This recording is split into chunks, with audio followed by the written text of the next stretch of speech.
महतारी बेटवा में बहस होत रही बियाहे का लेके।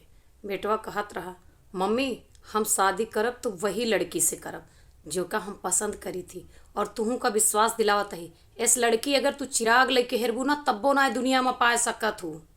अरे वो जितनी देखे में सुंदर यह है ना, उतनी ज्यादा गुणी है, कर्तव्य है, सारा काम कैले। हम विश्वास दिलावत है एक गिलसिया पानी तू लेके ना पीबू, तोहार सेवा बर्दाश्त सब कुछ करे।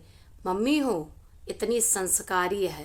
महतरियो कहीं ए बेटवा, लेकिन जेका हम तुम्हें दिखावत है वह सुंदर है, वह सुशील संस्कारी है, हमरे न मनवाली कैला।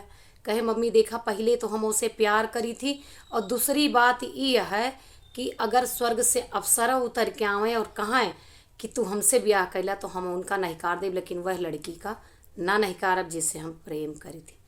कहीं बेटवा देखा तोहार बात सही है, लेकिन हम ही चाहत रहन कि हमारे घर में हमार बहू आवे तो सरकारी नौकरी करे, और जौन लड़की हम तुम्हें दिखावत रहन वो सरकारी नौकरी करत है। कहीं का मम्मी सरकारी नौकरी? कहीं हाँ बेटवा वो सरकारी टीचर है। कहे मम्मी तो वही से करवाए दा, छोड़ा प्यार मोहब्बत का होता कै दिन का खेला है। जैसे 4 दिन बीते गरीबी आए तैसे प्यार खत्म हो जाए। ये है सरकारी नौकरी के पावर।